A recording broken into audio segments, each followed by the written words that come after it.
और तमाम जानकारी के साथ ब्यूरो चीफ अनुराग शर्मा हमारे साथ जुड़ चुके हैं। उनका रुख करेंगे, अलग अलग जिलों से अलग अलग हमारे सहयोगी भी हमारे साथ जुड़ेंगे। सबसे पहले रुख करते हैं अनुराग शर्मा का। अनुराग जी, देखिए जिस तरीके से देशव्यापी ये हड़ताल एक दिन के लिए बुलाया गया है, फिलहाल वहां पर हिमाचल प्रदेश में इस देशव्यापी हड़ताल का क्या असर देखने को मिल रहा है? वहां के लोगों को क्या दवाएं नहीं मिल पा रही है? स्थिति क्या है मौके पर? बिल्कुल फातिमा, बहुत ज्यादा पूर्णतः ये बंद देखने को मिला है। उसका कारण सबसे बड़ा ये है कि ई फार्मेसीज जो हैं उनको बंद करने के लिए इन लोगों का ये आह्वान है, और उन्होंने बंद का आह्वान जो है वो आज किया गया है। पूरे हिमाचल में लगभग सभी जगह अगर हम कहें तो बंद का आह्वान था, और वो पूर्णतः हमने देखा भी। अगर हम ग्राउंड में हमने जैसे चेक किया, सभी दुकानें बंद थी, सभी छोटे फुटकर दुकानदार जितने भी थे वो सब बंद थे। परंतु जिस तरह से आप कह रही थी, बिल्कुल वो बात बिल्कुल सही है कि छोटे दुकानदारों को ई फार्मेसी का फर्क पड़ रहा है। परंतु जब आरोप लगाने की बात आती है फातिमा, तो वो कहीं ना कहीं गलत है कि जिस तरह से वो कहते हैं कि जी मानक सही नहीं थे, या क्योंकि अब बात क्या है कि डायरेक्ट कमीशनिंग जो है वो बंद हो गई है। उसमें डॉक्टर्स का भी रोल है, क्योंकि आपने हर बार देखा होगा, हर बार ये बात उठ के आती थी कि डॉक्टर पर्ची लिखता है और बाहर एक पर्टिकुलर केमिस्ट से वो सामान आता है और डॉक्टर का कट लगता था।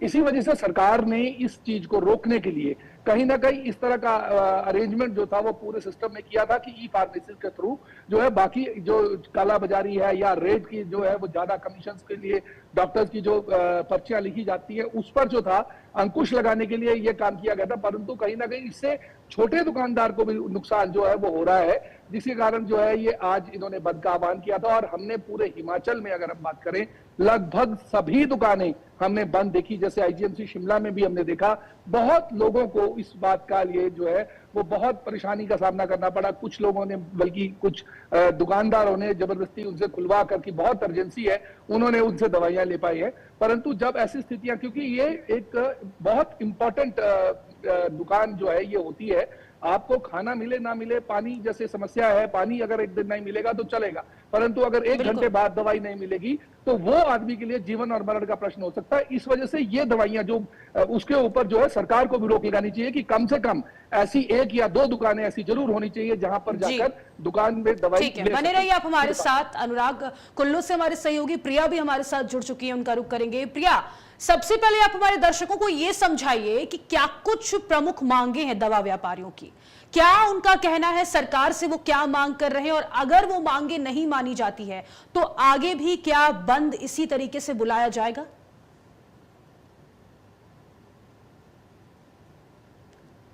प्रिया, आपकी आवाज नहीं पहुंच रही, अनम्यूट कर लीजिए आप।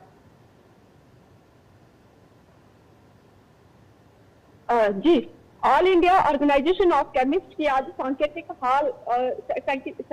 सांकेतिक हड़ताल जो है वो आज है। लगभग पूरे देश में 15 लाख से भी ज्यादा जो केमिस्ट है, आज उन्होंने अपनी दुकानें बंद करने का निर्णय लिया है। जबकि पिछले कल सभी जगह से ज्ञापन जो है वो डीसी को जिला भर में सौंपे हैं, और यहाँ पर भी जिला कुल्लू में भी कुछ इस तरह का ही असर रहा, जिससे कि आज पूरे जिला में, कुल्लू में आज बताएं तो जितने भी केमिस्ट थे सबने अपने व्यवसायिक प्रतिष्ठान जो है वो बंद रखे, और लोगों को काफी दिक्कतों का सामना करना पड़ा। लोग कई दवाइयों के लिए आए थे तो दवाइयां उन्हें नहीं मिली। साफ केमिस्ट के जो कारोबारी है उनका कहना है कि GASR 220 और GASR 218 जो है उनको उनकी अधिसूचना जो है वो रद्द करने की मांग वो लगातार करते आ रहे हैं, लेकिन भारत सरकार तो इसका कोई भी जो है असर नहीं पड़ रहा है। 817 GASR 817 और GASR 820, तो इसका जो है भारत सरकार, उन्हें ऐसा लग रहा है कि उनको जो है वो इग्नोर करती आ रही है। इस कारण आज सभी जो है all India federation of chemist ने आज यहाँ पर पूरे देश भर में ये मुहिम चलाई थी।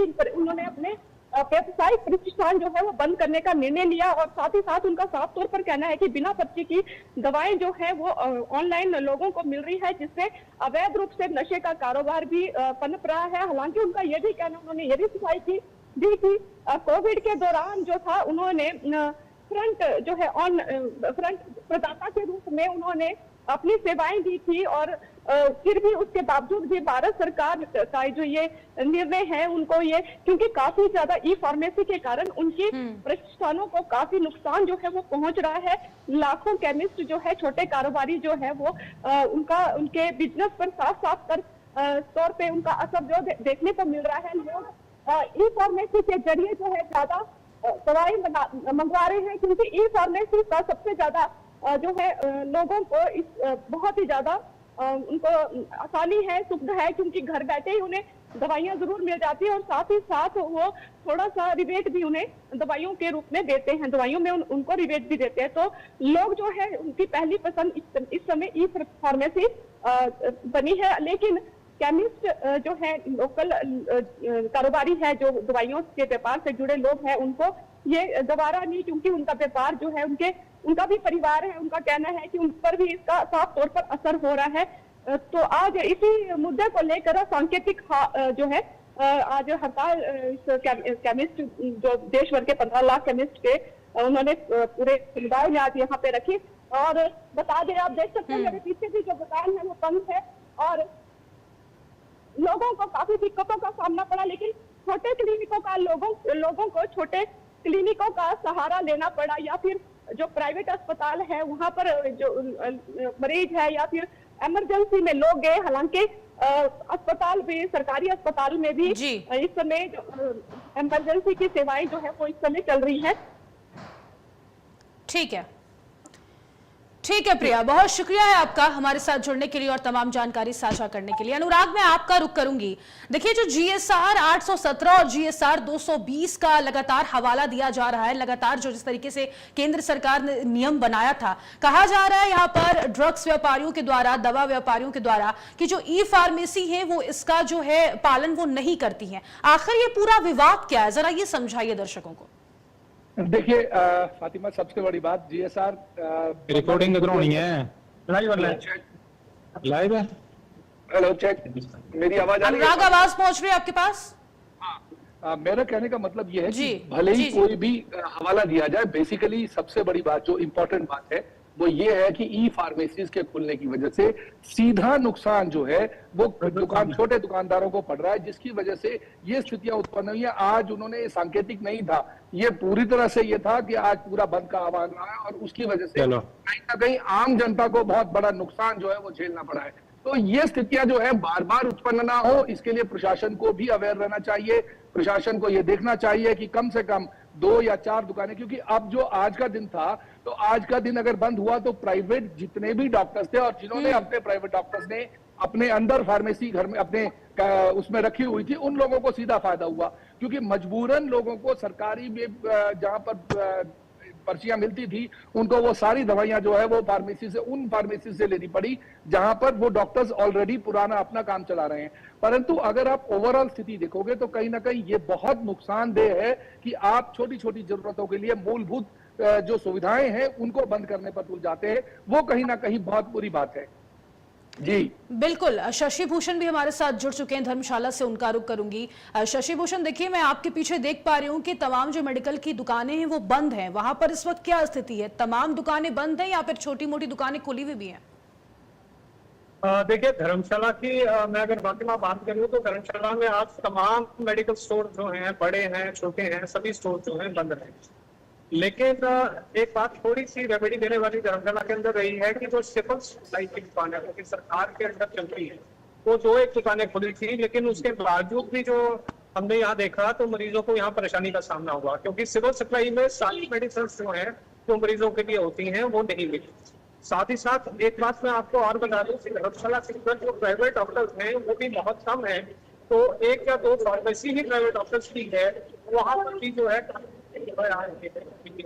मरीज जो है आपसे नजर आए और कहीं ना कहीं डॉक्टरों ने भी एक परेशानी का दुख जो है यहाँ पे था। तो एक बात जो यहाँ पॉजिटिव देखने में आई कि जो डॉक्टर्स यहाँ के थे उन्होंने अपने जो फिजिशियन सैंपल्स थे वो भी मरीजों को बांटे।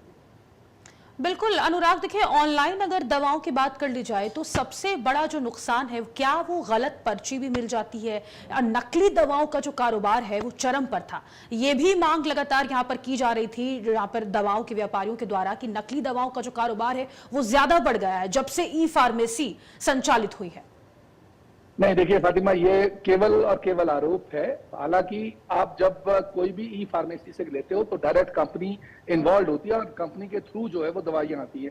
अगर आपने नोट किया हो तो मेडिकल स्टोर पर वो दवा सस्ती नहीं मिलती, जबकि ई फार्मेसी के थ्रू वो मेडिकल की जो दवाइयां हैं वो सस्ती आ जाती हैं। उसका कारण क्या है कि बीच का जो कट है, जो उनको जाना चाहिए, जो केमिस्ट को जाता है, वो केमिस्ट का कट जो है वो खत्म हो जाता है, जिसकी वजह से सारी परेशानी अगर आप देख रहे हो तो ये हो रही है।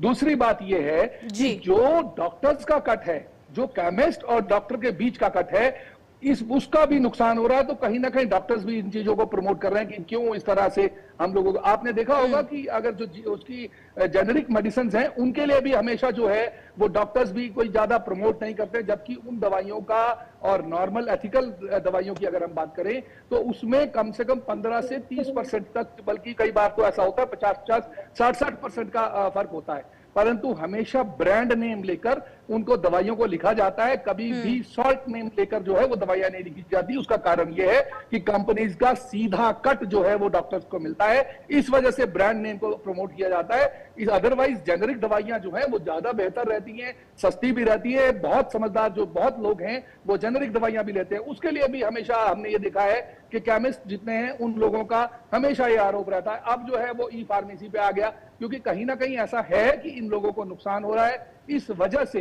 ये जो जितना सीधा आरोप जो लगाया जा रहा है वो लग रहा है। आपने बिल्कुल, नोट किया होगा, कुल बहुत मिलाकर से अगर दुकानदार- अनुराग यहाँ पर देख लिया जाए तो कुछ ऐसे आरोप हैं केमिस्टों के जो सही भी हैं और कुछ ऐसे आरोप जो कि गलत भी पाए गए हैं, अगर उनकी ठीक तरीके से जांच हो तो। देखिए फातिमा, मैं इस बात में बिल्कुल ये स्पष्ट मानता हूं कि जैसे अगर आपने ये बोला कि स्पूरियस मेडिसिन का जब बात करते हैं तो दवाई जो केमिस्ट नहीं बना रहा है, केमिस्ट के पास भी किसी पर्टिकुलर कंपनी से आ रही है, वही कंपनी आपको ई फार्मेसी के थ्रू डायरेक्ट दे रही है। तो आप स्पूरियस मेडिसिन का आरोप नहीं लगा सकते हैं, ये बात को बिल्कुल क्लियर मानिएगा। और दूसरी बात रही कि अगर आपकी स्पूरियस मेडिसिन है तो वो मेडिकल केमिस्ट शॉप से भी आपने देखा होगा कि बैच के बैच जो है वो उठा लिए जाते हैं। जब भी ड्रग इंस्पेक्टर इसको करते हैं, सैंपल फेल हो जाते हैं, तो आपने बहुत बार देखा होगा कि मेडिसिन की दुकान से भी लॉट जो है वो उठ जाते हैं। तो इस तरह की बातें ये चलती रहेंगी, क्योंकि आने वाला समय जो है वो ई कॉमर्स का है। तो ई कॉमर्स को आप अगर रोकना चाहते हैं तो वो बहुत मुश्किल होगा। देखिए पहले अमेजॉन जब आया था तब ये अमेजॉन के लिए, फ्लिपकार्ट के लिए, इनके लिए भी बहुत ज्यादा लोगों में रोष था, परंतु धीरे धीरे जो है एक्सेप्टेबिलिटी बनती गई और लोगों ने स्वीकार कर लिया।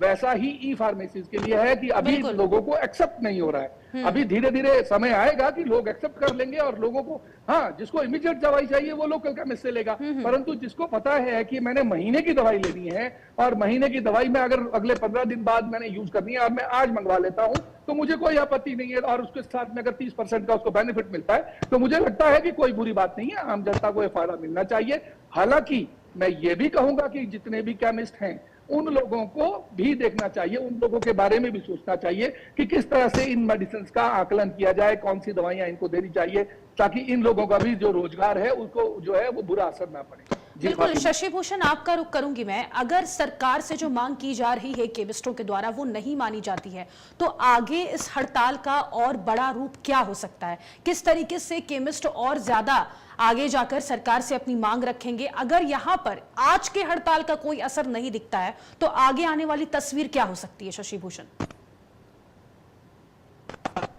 देखिए, हमने जिला कांगड़ा मेडिकल एसोसिएशन के संगठन से बात करी, उनके से तो उन्होंने कहा कि ये जो